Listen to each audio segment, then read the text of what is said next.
everyone. Thank you for joining us for this very special Edpuzzle Live. I'm Kate from the Edpuzzle community team, and I'm joined by the lovely Nici. How are you today, Nici? A little bit nervous, some nervous energy, but I am so good. Chatting to Michael and Dan behind the scenes has loosened me up a little bit, and I'm ready to go. Yes, we got this. It's going to be a great event, and we're so excited that you guys are here for it. So let's just jump in. Let's bring in the fellas. All right, I'm going to do this. I'm going to get them in. In the chat, before we start, I do want to say we are so excited to see you. We're so excited for all of you to be here. And what I really, really want from all of you is to engage in the chat and on the Twitter, our Twitter hashtag, which is Edpuzzle Live, and it's running on the ticker at the bottom. And then you can sort of place any comments or say who you are and that kind of stuff. So we really get a feel of who our community is and who we're chatting to. Yes, and share with us about the projects you're doing. We would love to see pictures, share resources with us. At the end of the day, all of you are why we are here and we are doing this, and you are the people we want to hear from most. All right, are we ready? I'm going to bring them in. Yes, bring them in. Hello, Michael. Hey, guys. Hello, Dan. Hey, I in a classic Dan fashion hit the wrong button and immediately dropped out. About the exact moment, because I was like, oh, I want to see who else is here. Oh, how does this internet work? I don't remember. Like, one of the many reasons we love you, Dan. Oh my goodness. I'm just surprised to see the hat suddenly. Where's that come from? Have you did you see the glare coming back? Like, I was plus I wanted to celebrate the return of Major League Baseball, which is, it's upon us very soon, and it is one of my great loves. So okay.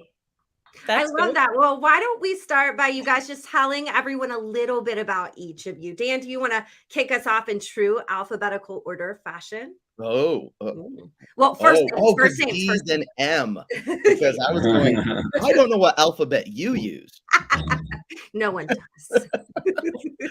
So anyway, my name's Dan Ryder. I am a learning facilitator at CRCS Overman in Skowhegan, Maine, which is a 7 through 12 regional charter school, public charter school. So we accept learners from all walks of life. And believe me, we have them, where we do project-based learning as our mission in order to create community engagement and a personalized learning experience for everybody. And that's what I do.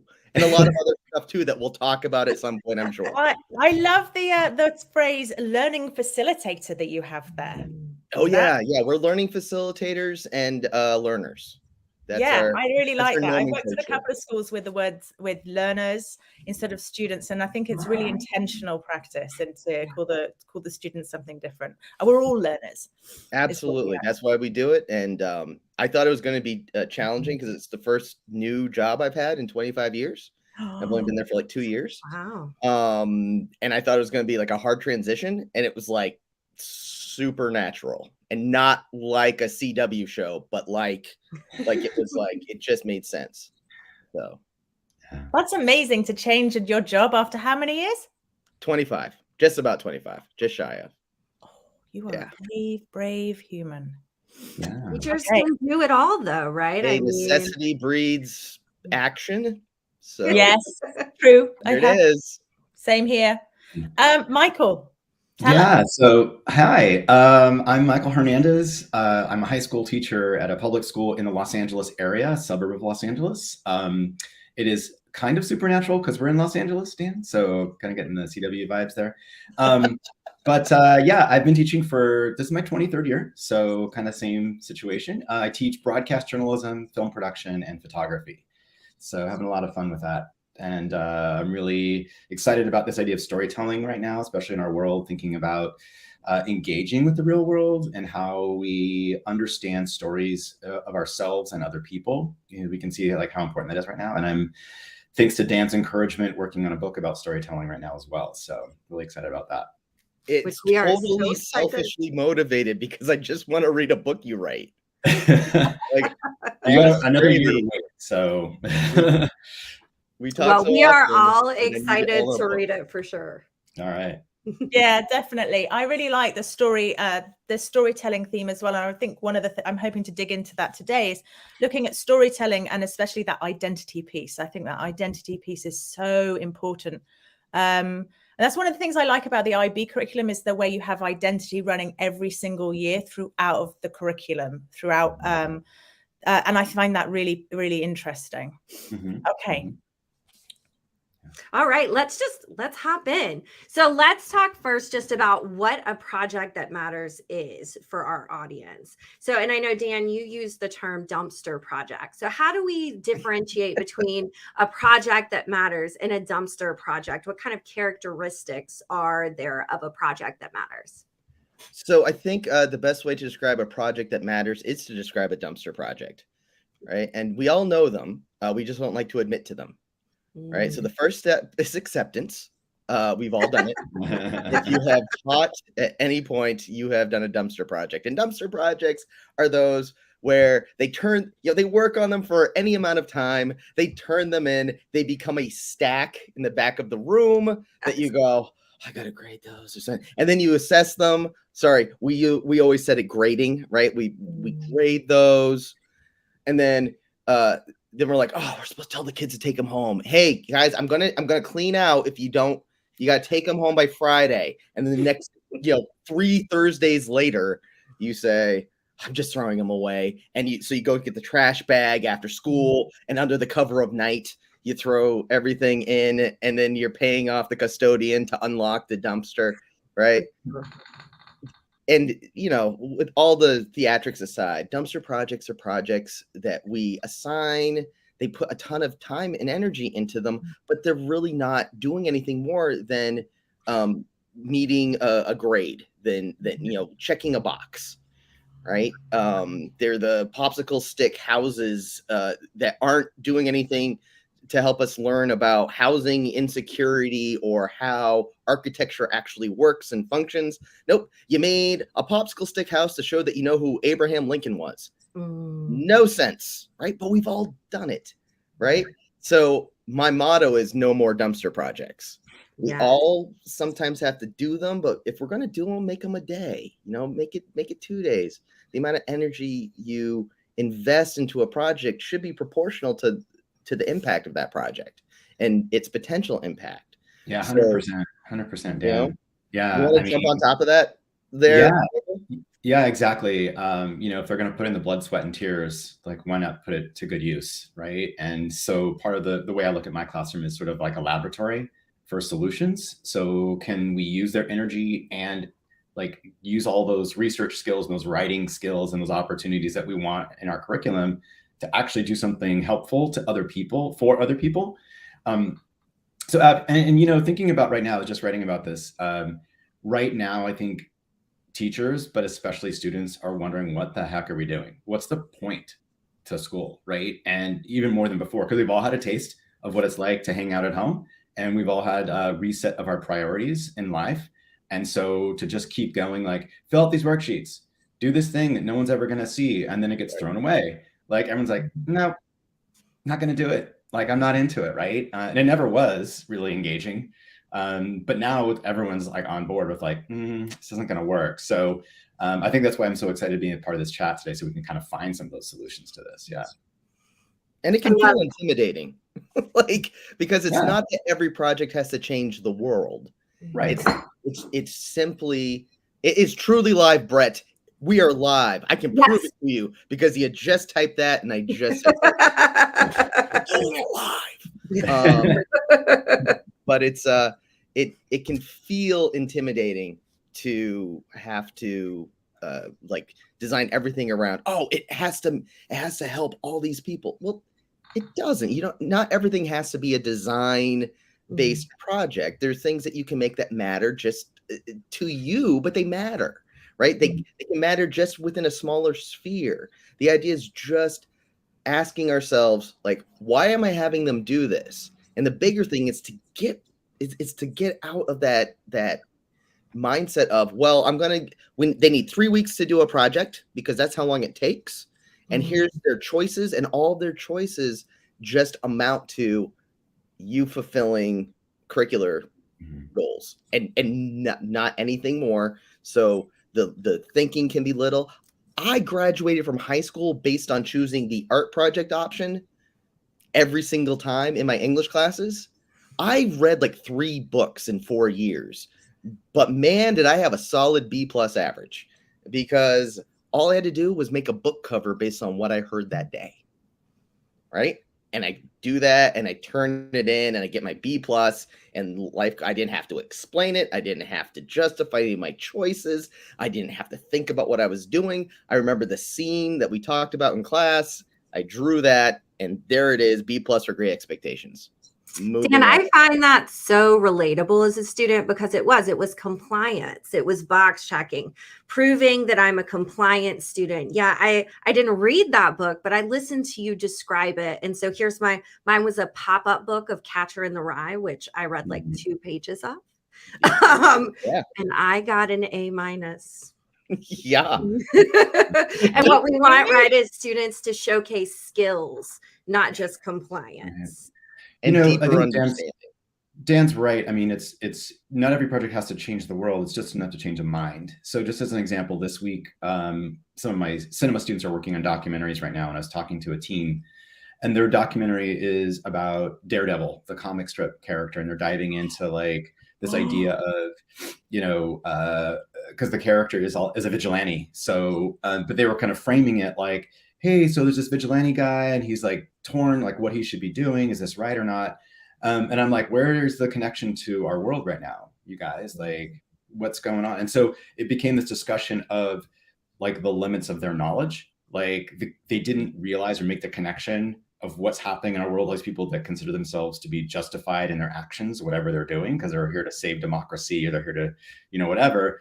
It's like the connection between real life and this, it hadn't occurred to them. And so that's a profound moment of learning that can only happen with a project like that, right? And so it's not going to change the world, but it's in their perception of, what I do in the classroom must be connected to the rest of the world in reality. It's not, because we've set it up where it's like we're in these cloistered, protected, walls within school where everything's on paper. We don't connect to other people. You can't collaborate because that's cheating, right? You can't use your phones because like that's a distraction. And yet you step outside that classroom and it's completely the opposite of that, like in the real world. And so even the real world that we keep telling them we're preparing them for. Yeah.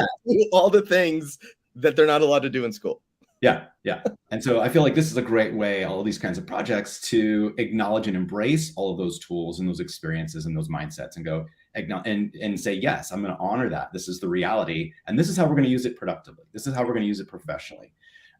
So anyway, sorry, on a tangent, but no. I just feel that I was kind of tuning in, and each time you're kind of just spurring me on lots of different things. And I've just been trying to keep up with you, because I think that what you're talking about now actually is that trust piece. So the reason that we don't let them have their phones in school, and the reason we don't let them go off on these long projects that don't have, that aren't clearly defined, and I would suppose that aren't set or scaled by the teacher, is because of the trust. Do we trust our students to create a project or to follow a project that's defined by themselves? So that's the thing that I think we're grappling with in so many places. Is sometimes like, I mean, I'm not going to sit here with an audience and say like, everything I do just works out so magically well. My learners never take out their phones except to do research. I would love to have a little glint in your teeth right now. No, my learners are adolescents ranging from age 12 to 19. Oh yeah. They are a hot mess, because we all are. They're real humans. And they're teenagers. Right? I have 3 living in my house. Okay, I know realistically what they're like. The conversations that I have with them and that I've had since I adopted this kind of no dumpster project philosophy, probably 12 years or so ago, in terms of it being like a deliberate way I was approaching teaching and learning, is when kids go, well, what's the point? That conversation stops. Yes. They can say, I don't want to. I don't feel like doing this. Okay. Like, that's fair. Like, that's a completely fair thing. Let's talk about why, right? And like, I'm tired, or, I think it's dumb. Okay, let's let's have a conversation about what makes it dumb. Like, you can just say, I don't want to because I like doing other things more than learning, right? Like, you can have that real conversation with a kiddo. But like, the amount of energy we exert on cell phones and this idea of like keeping everybody engaged, it gets a lot easier when the stuff that we're doing, we know that we can make the argument, hey, if you're going to disengage, do it on purpose and just be honest with us. Like, yeah, I think that's key, Dan, is like the honesty and like the trust piece again, right? I honor the fact and I acknowledge that you are a human like me, and that have other priorities or other interests. And so you're right, it's not 100% everything's like perfect all the time. Absolutely not. I'm always like, in fact, I just confiscated a phone yesterday from a student who was like using it for non-productive purposes, right? And so it's not 100% perfect, but it's the idea that we should be doing this, and this is how you can do it. And how do we manage our time? So if I give you a deadline of like a week to work on this project, it's up to you to figure out how to do that. Like, maybe right now at 8:30 in the morning is not your sweet spot for being creative, because I'm still kind of asleep. Like, I shouldn't expect them sitting in that chair to be super productive. And then their sweet spot is like actually 9 o'clock at night, right? Which is not me, because I'm a morning person, but you know what I'm saying? Like, but the acknowledgement that there is a world that we live in and we're not about, like you said, control and compliance. I think so much of school is about control and compliance. It's like minutes sitting in a chair equals learning. No. Yeah. Hey, I give a quick shout out to Lisa in the chat. Nici, can you double click that so everyone can see what Lisa said? Dan, I'm so glad you're pointing to this. It's so important. Yeah. That's really great. It. That's the stuff right there. Yeah. So let's talk about this a little bit. So Lisa says, I find with my students, when they have freedom to take something in a direction, they struggle because they want more structure or a box for it to fit in. They are not used to it. So guys, what kind of advice can you give? It's so true.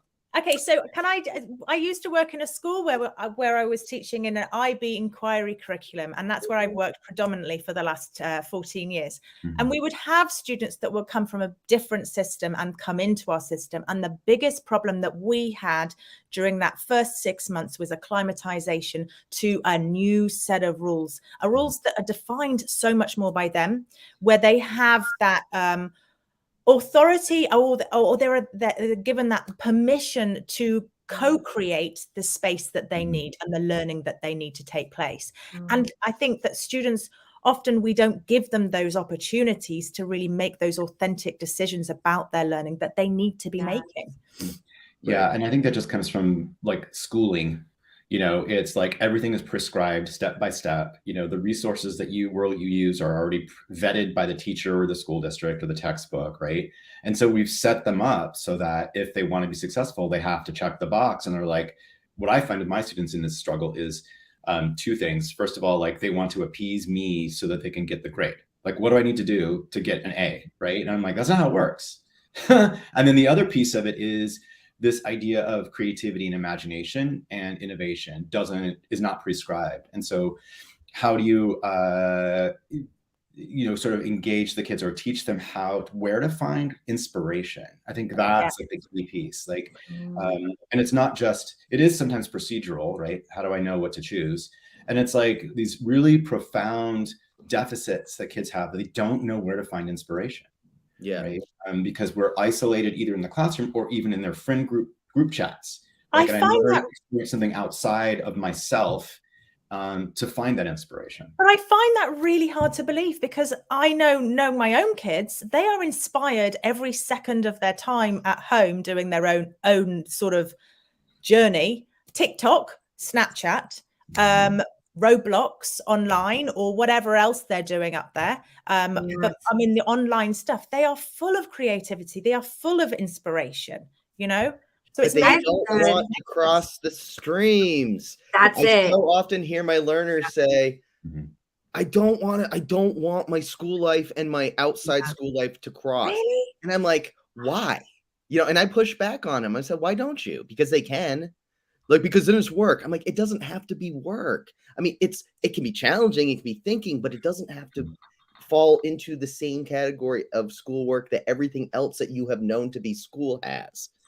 Right. And I'm looking at the chat and I'm seeing people. Yeah, talk me too. I'm looking at the chat. There's some great stuff coming up actually as well. Right. And Mel is pointing that out. With the math, I was really interested in what Mel was saying about maths, and then they just want the information presented them. Mel, thanks so much for saying that, because I agree. They actually want us to make it easier for them. Right. And projects are tough. So we do have to do that. I try to, one of the things I like to do, and I would share them if they would make any sense to anybody outside of my classroom. So it's not that I'm keeping them secret. It's just like, you look at it and go like, well, that's great. But I can tweet out a link to a couple. What is in what the things that I always, what's that phrase that people say? What's normal for me is interesting to others, or something like that. I can't remember. Someone put it in the chat. Laura Benson's in the chat. I'm sure she knows this one. Yeah, it's for me, it's what's normal. What is normal for me is a nightmare horror show for all others. But what I try to do is create slide decks. I use either Keynote. I almost exclusively use Google Slides for this, because we're a Google for education-based school, or Google EDU, or whatever we're calling it this month. I saw Michael's eyebrows go up then. Right. So, but I put it into these slide decks. I use Keynote. I use these other tools to like organize and say, these are the stages, these are the phases. We follow a design process, and that helps them to kind of see the big picture, but also if they just need to like tune in, and you can work in scaffolded, formative assessments along the way, little moments, little activities that can be brain breaks. They can be opportunities to ideate. They can be opportunities to, I love rapid designing, like make a solution to the problem we're working with really, really fast. You got 15 minutes. And they're like, I'm like, it's not graded. And if they're like, well, I ain't doing it then. I'm like, well, then you're going to do a terrible job on the project. And that's a choice. But I'm going to focus on who is doing it. And hopefully you will learn by seeing that. But Amy Burvall, who I co-wrote my book with, Intention, she talked about her mom saying that the greatest jail that we can put kids in is to give them no rules. Because it's a prison of not being able to know what to do, know where to go. And then all they end up doing is languishing. So, I'd like to try to give kids, all that freedom, but I'll have to remind myself, whoa, make their world smaller, not as punishment, and not to make things easier, but to make it manageable. Because I struggle with anxiety and depression. I get what it's like. I think that goes into the social emotional part of teenagers or students of any age at this age. They need those boundaries to nudge up against. So they are going to be nudging up against boundaries. And if you don't give them those boundaries, then they, what are they pushing against, and what do they need to hold them in place? And so we do need to find things. I agree, Nikki. And I might choose a different word than boundary. So you do need something. And I think it's not just teenagers. I think we all need something to grab onto to get it started. So I often put like a theme for every project, like borders. Like that's the theme, right? And that can mean different things, right? It could mean a physical border between countries, or it could mean a mental or emotional border that we artificially place in ourselves. Like it's mine I can't cross, or like I'm not that, I'm this. And so they can take it different directions, but to have something to hold on to, I think is really important. Yeah. And then to dance a 15-minute like brainstorm with your class, where everyone is like, you start with some individual processing, right? And I just saw Irv put up their constraint. I use the term creative constraints, because it's about finding creative solutions within the whatever constraints you have. And I would say creative challenge, not a constraint. I look at it as an opportunity for a springboard rather than a limitation, right? So, you know what I'm saying? I tell my kids, like, you have to have these things in it, right? Meaning demonstrating some kind of skill or something that we've learned, but you can take it any direction. So it's a creative challenge. And so I think about, creative artists. Like if you're a filmmaker, you've got a budget, right? That's a constraint, but it's a challenge, right? Or the famous example is, and you can think about this in like a STEM class or whatever, but let's say your machine breaks, like when they were making the film Jaws, which I think is controversial opinion. I don't like the movie, but there's this cool thing that like it's about this shark that's eating people, right? And the mechanical shark broke. You just said the movie. He doesn't like Jaws. Hold on. You have to I just watched it with my daughter. What? Is that because you prefer other shark movies more? Well, okay, like which no Sharkageddon, or what's that one that's that oh god, I can't like remember. Meg, you know, we'll have another no. All right, okay, all right. I want to know why. Like No, but I I like what Michael's saying in the sense that going back to this idea, guys, of like real world, what we are trying to prepare students for, right? Yeah. In the real world, when I have my job, I'm going to have these challenges that you're describing, right? In order to meet this objective. Yes, I agree, Brett. I also like Jaws, but I also like 48 meters, 47 meters. Oh, yeah. Shark movie with Mandy Moore. Okay. Oh, I really like the one where they have a tsunami and all the sharks come in, and then these people trapped in these houses. This is a whole different line. My favorite Jaws, just to be extra nerdy, is Richard Keel. Yes, Jaws from the James Bond film. Wow, that's my favorite. Oh, me too. Terrified me as a kid. Right, especially his appearance in Happy Gilmore. Right. You guys don't know this, but I could go on with sharks forever. So we can't I don't know whether this is the time. No. Hey, Brett, you were wondering if this was live. So I like that pretty much proved it. Sharknado. Oh, yeah. Sharknado. That's the one I was thinking about. No. Coming back to my point of like the creative challenge, the mechanical shark broke, right? And how do you make a movie about a shark without a shark? So he had to come up with cool camera angles. They said a point of view shot of the shark coming up to the surface of the water. You can see the legs swimming. And it ended up being much more creative and suspenseful that way than to do the plan that I originally had or the obvious way of doing it, right? And so that's why I think of these creative challenges, I call them challenges as opposed to obstacles or barriers, because then it inherently kind of shuts down and says, oh, there's a limit to what I can do, rather than I'm going to use this as an opportunity to do something that I didn't think was possible before. So I guess that's sort of my point. And then I was going to talk, going back to what Dan was saying about scaffolding. I think that's really important to have multiple deadlines throughout, because I need a deadline to work, and I think a lot of people do. So a design sprint, you can design sprint like the brainstorm of the idea, then a design sprint to like an outline for something, and then a design sprint for the materials that I need to get. And you have these, and this, speaking of Google Classroom, one of my beefs with that is that it's not set up to have a project with multiple deadlines, right? Google Classroom is not set up for that. It's like, hey, assignment for every deadline. Just Google, they're doing the best they can. Yes, and if you tell them, I'm sure they will bring it in for you, Michael. Back in the head. Keep going, Alphabet. Okay, so talk to us. I thought we could I thought we were at this nice little point where we could talk about storytelling. Yeah. And how does storytelling, what part does it and what role does it have in creating meaningful projects? I'll kick us off because I know Michael's going to have like gorgeous examples to share. So I use a book as kind of my guide, Ellen Lupton's Design is Storytelling.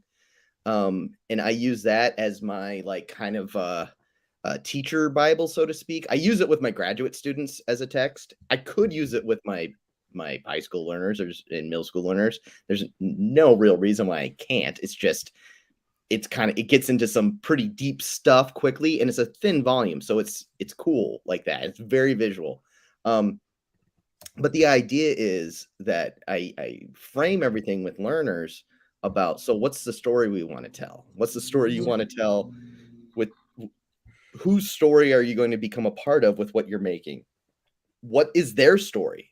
We need to find out their story. How did they get to this point where this is the problem? Or we're reading a novel, and we're reading the novel in the service of learning how to solve other problems, right? So like you read of Mice and Men so you can better understand poverty cycles, understand intolerance, understand housing insecurity, understand masculinity, understand femininity, like, and wrap our heads around that. So we read it in the service of that, not in the service of answering comprehension questions each, at Right. each stage. We have to ask questions and check for understanding.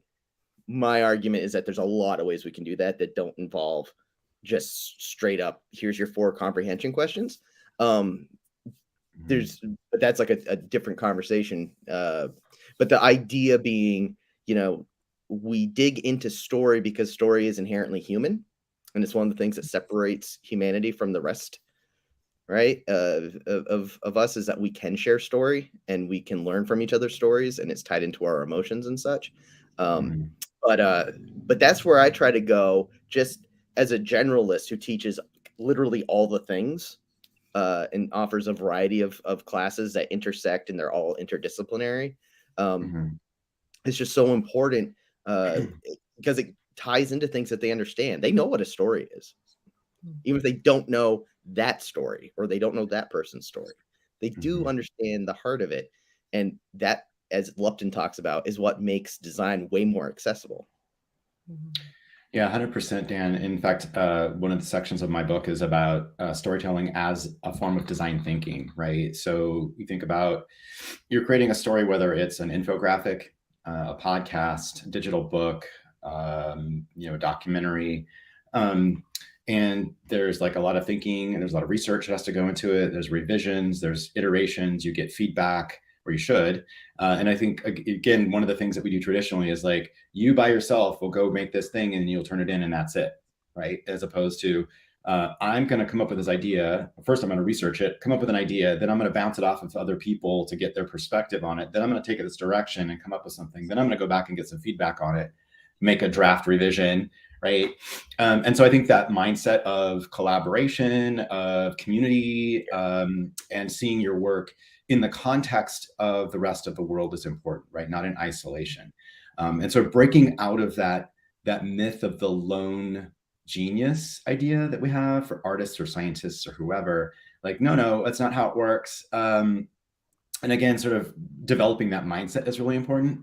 And then for me, one of the things that's really, really important right now in the world that we live in is this idea that, everyone's opinion matters, which I disagree with.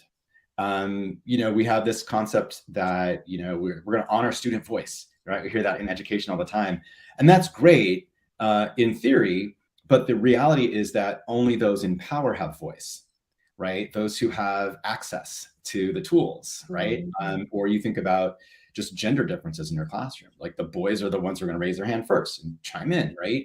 We have Socratic seminars, and the loudest person who can come up with the idea fastest is the one who's going to get the high grade.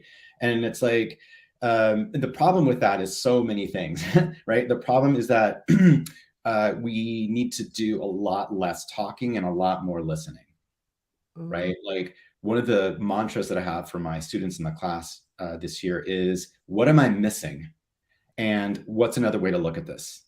And you don't know what you don't know. And so what school does in our traditional notion of storytelling is that you have a great idea and the world needs to hear your idea. It's like, maybe not. Maybe, a 10-year-old or a 15-year-old doesn't know everything about like economics or racism, right? And so maybe instead of a story where we put the emphasis on the author, we put the emphasis on the author's research. So listening is the most important skill, I think, as a storyteller. And you think about listening in ways of like having a podcast, for example, or it's reframe it if you're in math or science. It's a form of research, right? If you're in social studies, like instead of talking, go out and find, not from the textbook, go out and find and listen to these stories of people who have experienced this or live in this geography or whatever. And yeah, Nici just put up this picture. One of the projects that I do with my students is I take them to foreign countries to produce documentaries. And I talk about privilege, right? I have students who can afford to travel. And this is an example. We went to, the picture on the left is in Cambodia, and the students are interviewing the head of the Landmine Museum in Cambodia. And so by talking with him, I understand this concept of the challenges of war and the aftermath of war and the people who are hurt by it. The image on the right is one of my students when we were on our first trip to Cuba. Talk about like life-changing, and what's another way to look at it is the different economic systems and how people live and what does it mean to be happy, and then also this sort of meta level, which is here I am, this rich American coming in to this country, and we sort of fetishize poverty, like, oh, the people are so happy because they have so little and they live in these cool buildings that are crumbling and these cool old 50s cars. And that's this romanticization of the world that we get in textbooks or novels and stuff. And on the ground, it's a lot different. And so that sort of awareness like explodes in their minds, and there's so much going on that, no matter what, you guys, like we kind of obsess over, and I do too, like having the students create projects that are perfect or beautiful. Mm-hmm. And it's not even about that. That's sort of a byproduct of this opening of minds and awareness that I am just a small piece of this universe, and let me like contribute something that's positive, and let me listen for a little bit, and let me observe and help me understand the interconnectedness between all of these different pieces. And maybe this is why math is so important, and this is why my science class is so important, because I can see it coming together in the storytelling project. Yeah. And it's about connecting dots. Right. And I think you started to hit on something really important there with the listening, Michael, about the connecting dots. And you do that connecting by listening, because in that listening, you're developing empathy. Right. And that's Michael and I both do a lot with design thinking, and we both do a lot with project-based work. Right. And people go, well, we did a project. So so we did a design project. I go, no. Did you do the empathy work? It's the audience piece that I think is really important. Who is your audience, and whether that is and the audience could be themselves in that research piece, in that understanding piece, but it is, who is this for? Who am I empathizing with? And I think that's, for me, I always think that that's actually one of the most important parts of the design process. You can't get anywhere beyond that if you don't do that. And if I tell someone else's story for them, what are they going to feel when they see that story playing out? Are they going to feel represented, or are they going to be like, why did they use that?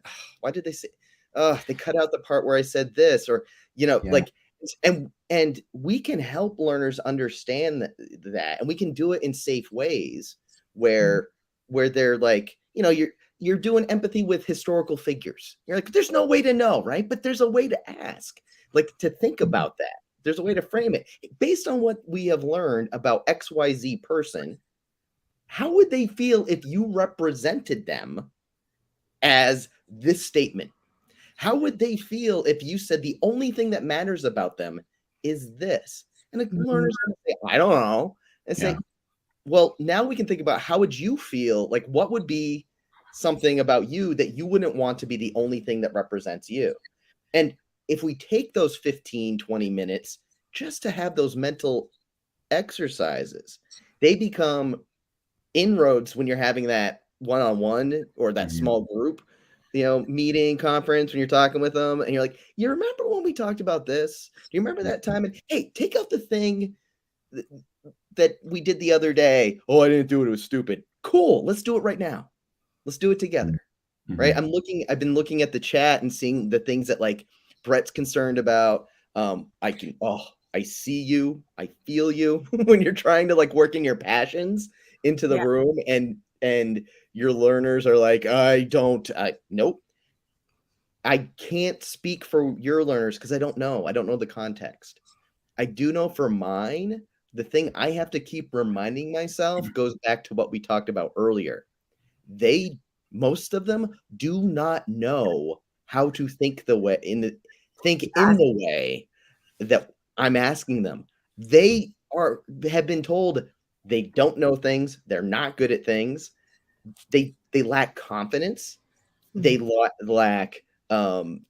stick-to-itiveness because they lack confidence, which is the truth for all of us. And they regress to video gaming as soon as they can. Why? Because they feel immediately successful. They feel like they are an expert, right? It feeds all of these things that we actually value, but we don't value the way in which they're going about, getting that feeling, right? So how do we leverage that? And I found, like, with 3 of my most struggling learners with staying, in tune, if I can shape my day-to-day class experience where I know I'm going to get to spend 15 minutes with them early, like, I'm lucky. I have like an 80-minute block that I can work with. But if I can kind of devote 15 minutes within the first half hour to that crew and get them going, it's always about learned helplessness. It's always about they don't think they can do it. They don't not want to do it. They just don't think they can. And as a result, like this week, kids making their first ever 3D prints in the room. We've got this really rad Among Us chess version of chess that's being developed, and we've got this really cool version of a card game version of Naruto that kids are designing in another one. And people are like, oh, but that's not really solving like world crises. No, but it's solving a problem of kids having something to do that is fun and engaging and challenges you to think. And the next of that project is they have to layer in that it has to be, the game has to also address something important. So the challenge for them this week coming up is, all right, so you've got this really cool idea for a Naruto deck building game, which I absolutely love. And you've got this really cool Among Us version of chess where there's other elements to it besides just the pieces just look like Among Us characters. How do we think metaphorically and think about what problems can this help us uncover and see? Like, how does playing Among Us help us understand something bigger happening in the world, right? About scarcity, or about collaboration, or about truth and betrayal. And like, we laugh here, but is it like, what is it really challenging us to do? So that's like the learning that's going to be happening this week while they've got their fun games going. Yeah, and I'm looking at the chat conversation here, some interesting conversations about engaging students, and what is it? Are they on social media too much? Is it the pandemic? What's going on? And I think all of us are kind of feeling this malaise and wondering about purpose and identity. And the empathy piece is so important too. And I say empathy in terms of like getting outside of yourself. But we were talking in our, before we started the chat today, about what's the purpose, in this case, of storytelling. I read an article in The Atlantic and they're interviewing some Korean American authors. And I think, it kind of, you could switch out the word art for projects or the learning that we do in the classroom. And what I found during remote learning for the first year is like the kids were really excited to come to my class because they could make something and have some kind of sense of control when the rest of the world was sort of out of control. Black Lives Matter protests, climate change, the insurrection, like all this stuff was going on and the world is chaotic. And so no wonder they're feeling anxious and no wonder they're feeling depressed. It's not necessarily school, it's the world. And it's not necessarily social media, which everybody likes to blame. It's like how you use social media, right? Which is why we need to use it and engage in it. But I want to read this quote really fast because I think it's really beautiful. And it's, I'm just quoting an author, Crystal Hannah Kim, in this Atlantic article. And in my Twitter feed, I pinned it if you guys want to go on my Twitter and see it, and see the full article. But she said that working on art means believing in a future where it can exist. It's hope and a bit of defiance too. The insistence that art matters, even though world events right now are so disheartening. And I think that comes back to like the purpose of why we're doing what we're doing. It's not a dumpster project. It's not just for the grade. And it adds a little bit of purpose behind what we do. And if we sort of frame it, I like to frame everything I do as like not a skill in a project in and of itself, but as a way to develop productive citizens. Like I have empathy for other people. I can come outside of myself and realize that I'm not, like the famous quote of like, we all think of ourselves as the protagonist of the story of life, right? We're the first person, and we're not. Even though our culture, reinforces that. And so through these projects and through these, you can develop these mindsets, right? Which I think is most important. I love that. And you guys have kind of talked about this, but how I see so many things in the chat of like, my kids aren't responding to this, or how do I get them there? A lot of struggling with self-efficacy, struggling with self-regulation and getting started. So how do we put these things into practice in our classroom? What do you guys ditch? What do you carve out time for? For me as a teacher, when I was trying to build empathy and understanding, I did a lot of virtual field trips because I could not take my students out of their area, unfortunately. So it was a lot of empathy mapping, bringing in videos and video lessons and virtual field trips, and really trying to put ourselves in someone else's shoes and experience this. For you guys, how do you do this in your classroom, and what do you push out of the way to make space for this? I mean, I would argue that you're not giving anything up, you're gaining something, and it's just a matter of switching out what you're doing for something that's maybe a little bit more purposeful and engaging. So for example, one of my favorite projects is explainer videos, right? Where you create a slide deck and you have animations and stuff. I'm working right now with a school in Connecticut of middle school students remotely to teach them how to do this. And so instead of a class presentation or a report, you just make an explainer video instead, right? And so by doing that, you're still doing the same research, you're still doing writing, you're still doing the voice presentation piece, but you start to add design elements of like, how do I design a slide? And you start to think about empathy. Who is my audience? What do they need to know? What do they not know? How do I engage with them? What's the impact of my message going to have? Because now I can put it on YouTube, or the teacher's going to put it on their class website or embed it into a digital book, and people are going to see it. So I need to make sure that I'm accurate, that I'm going to help people. And so we have to get out of that mindset that storytelling and these projects are an additional thing that I have to do in addition to everything else. It's like, no, it's just a different way of approaching what you're already doing. It's just making it a little bit more engaging. Yeah, and I agree wholeheartedly. And as we were sitting here and you started describing some of those moments, I'm thinking back to the conversation we had earlier about comprehension, right? And do they really get it? So if we take this idea of storytelling, we think of the people we're learning about and the individuals we're learning about, whether they're fictional or they're historical or they're current, and we think of them as characters, right? It gives us a lot of different angles we can take that can bring in things that learners are already kind of engaged in and care about, and challenge them to think about it in different ways that they may not want to, but that's okay. Like, it's not okay that they don't do things, but it's okay if you're making an honest effort and they're not responding. That gives an opportunity for a conversation about. Yes. So here's what I want you to do, guys. Character that we just read in canonized text. Let's go Scout Finch, in To Kill a Mockingbird, right? My daughter's reading it right now, and it's driving me crazy because she's like, I hate this book. I'm like, that's because you're in the worst chapters. I hate to break it to you, but yeah, that whole chapter could have been broken down to about 3 paragraphs and it would have been fine. That and so she goes, then why did they do that? I'm like, because that's not how it works. But what if you take Scout Finch and you say, what 3 video games would Scout want to be playing? Right? Like, what would she become really good at?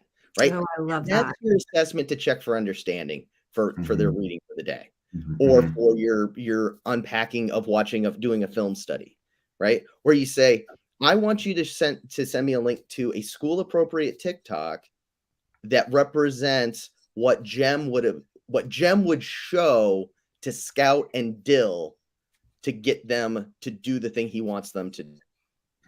Right? Like, it's and I know I'm oversimplifying it, right? But the idea is look and see where the opportunities are to engage learners in this deeper thinking on small scale stuff, so that then when you get into bigger scale stuff, like, all right, for your project, you're going to make a series of 3 minute 30 videos that accomplish XYZ goal to demonstrate XYZ skills and understandings, right? And they can be silly and ridiculous and goofy. I've got learners in my advertising and marketing class, working on content marketing, and some of them are coming up with like super goofy, like mascot characters for their projects.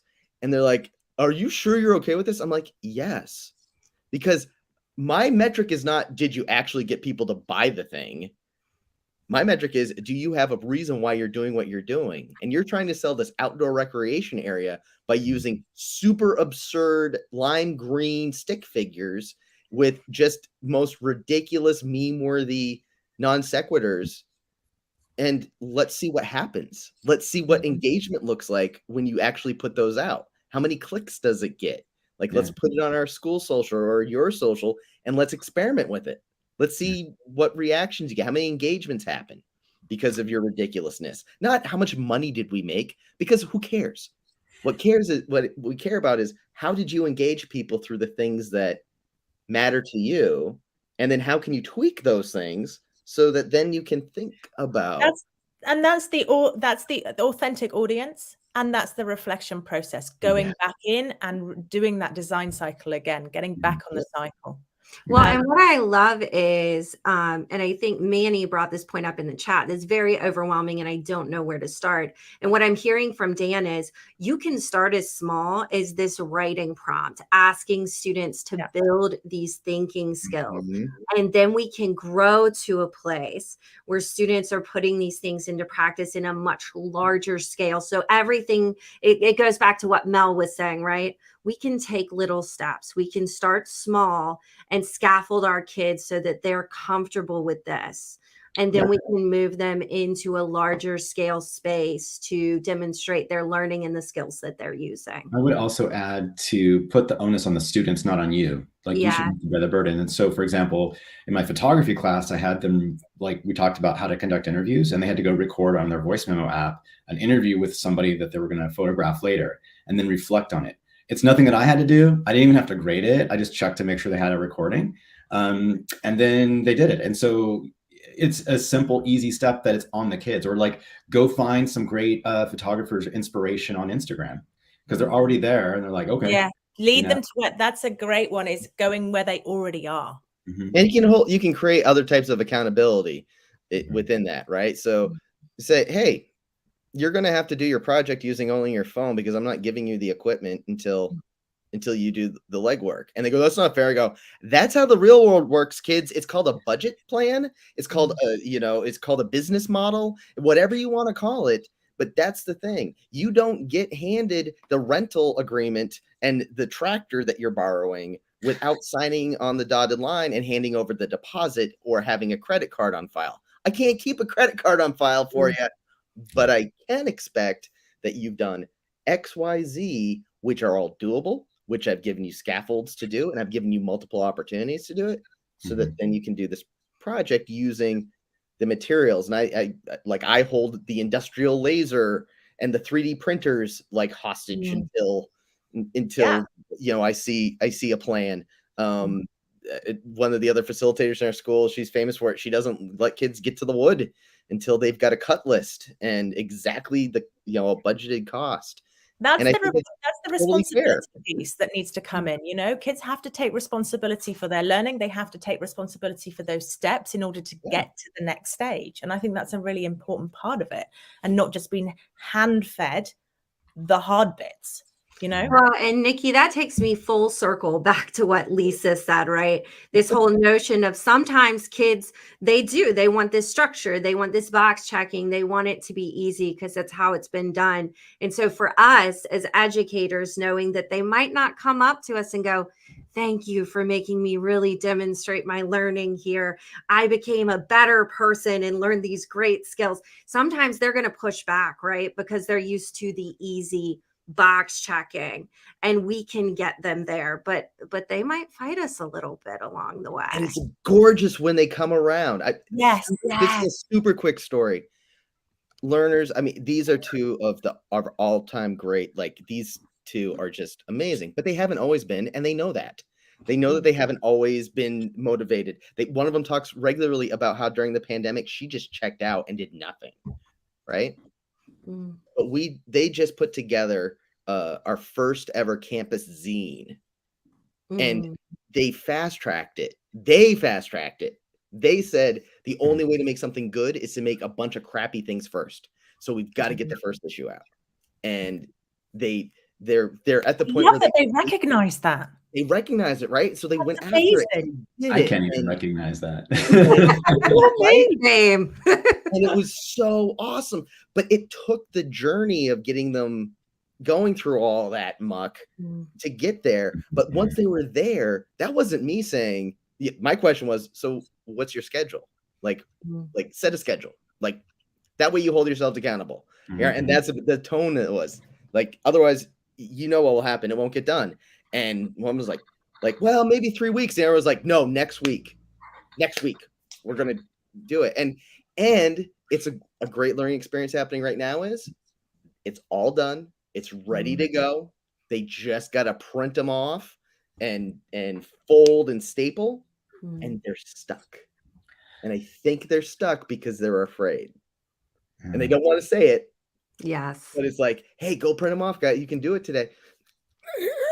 You know, and you can see like, oh, people actually say when it's real, right? And it's like, just put it out.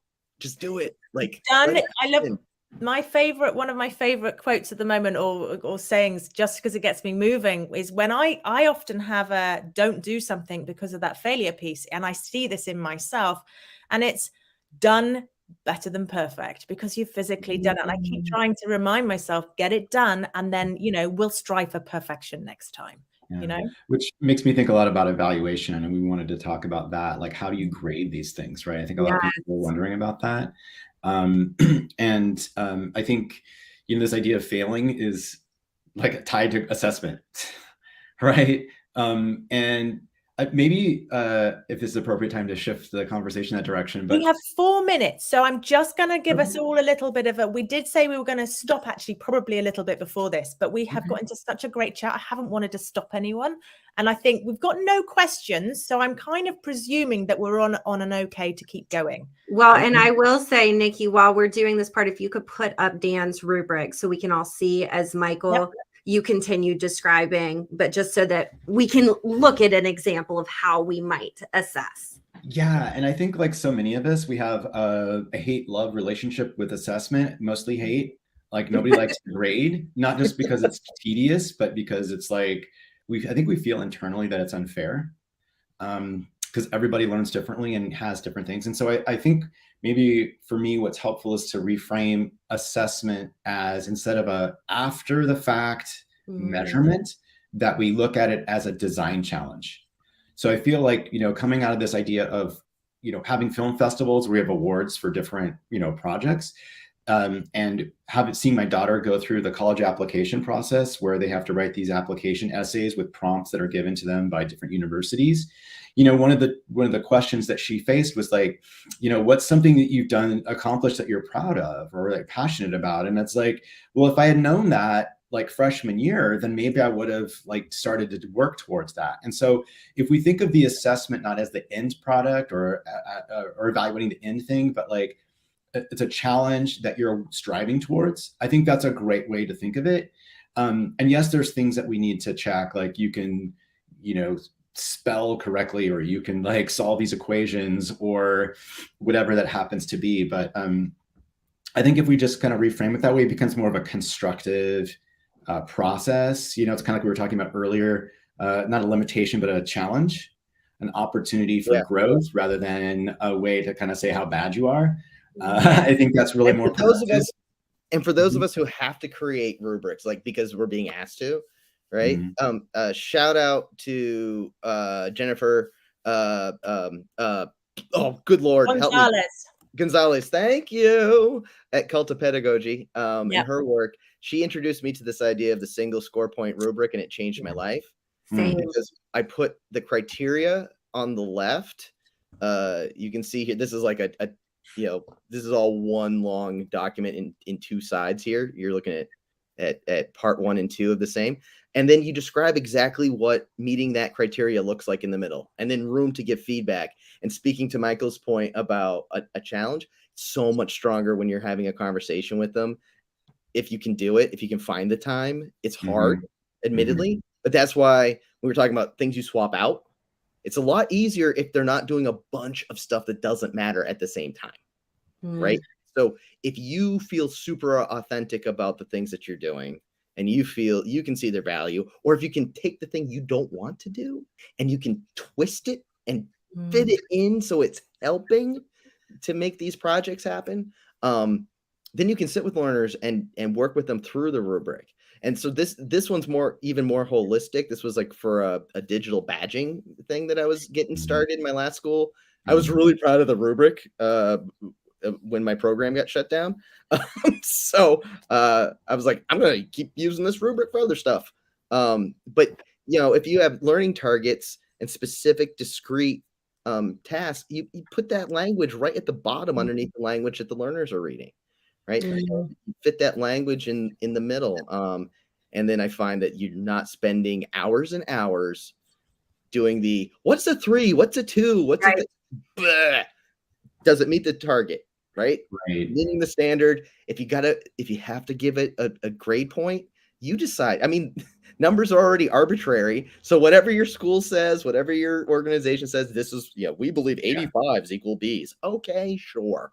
See, and Dan, it forces us to be very intentional. I too went to a 1-point rubric after spending hours of hemming and hawing over, is this a 3, a 4, a 1? What is it?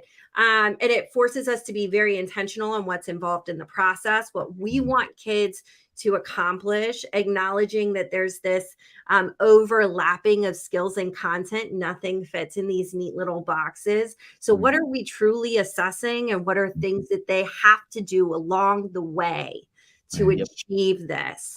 And I like that you brought this up, Dan, because I'm not somebody I don't use rubrics and I don't like them because I feel boxed in by them. But I do like what you have written down here. And also that every project is unique.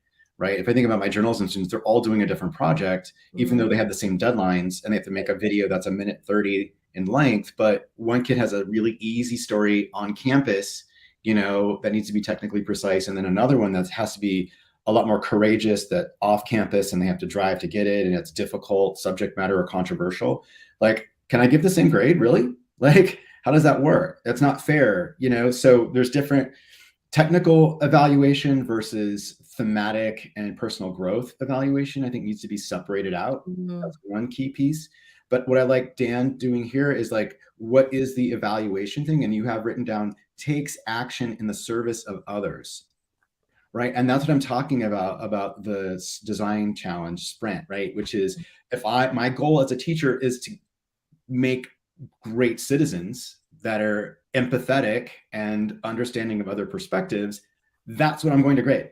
Not how is a shot in focus. How many times did they answer this question correctly? Did they define this term right? I've got those little things mixed in throughout, but for the big projects, that's what I want to see happening. And so again, that puts into the minds of the kids, this is what is valuable, because as soon as you write it down as an evaluation element, they realize that's what the teacher or the school thinks is important. Yeah. And so using grading and evaluation and assessment to project our values. And to tell story. What? Bring it up. Oh man, Michael. Our stories are our values, right? And our values are our stories, right? And it's like that's the thing. Yeah, and it changes the whole culture of your classroom when you do that, right? Because then it's like, I care about you as a human being and what you contribute to our world. And that's why we're learning all of this. We could go forever. Okay. Which in saying that, even though we are about to stop here, please everyone know we are going to continue, at least Nikki and I are going to continue chatting with you about this. So just use the hashtag Edpuzzle Live and we can keep chatting about everything that makes a project great and a project matter in your classroom, and also specific strategies. Thank you, Dan and Michael. Oh my God. Carving out time to be with us. Yeah. We have loved our time with you. Thank you. Thank you. Hey, thank you for giving us a platform to share all of our insanity. We love every second of it. And thank you to all of you in the Edpuzzle community joining us today. Dan is putting together a blog post for us on the Edpuzzle blog to talk about more strategies specifically. Nici and I are curating different ways that you can use Edpuzzle video lessons with your projects that matter to support your students. So stay tuned. This is not the last you will hear of projects that matter. No, and then we also have this coming up next time on the 14th of April. We have this awesome human coming to look at sketching your thinking, which is really great. So we will put more about that on our Twitter, and registration link will go up soon. And you can watch Nici and I awkwardly try and draw along. I draw a beautiful stick cow. Manny's a good human. He'll be there for you. He will be gentle with us. Yes, we're going to ask people to bring their stuff so that they can, if you've got an iPad, you can do it digitally. I'm going to be bringing my pen and papers and coloring in stuff. So Post-it notes. Yeah. Join us. All right, you guys. I hope everyone has a phenomenal Saturday. And thank you again for being with us. And we will see you for the next Edpuzzle Live.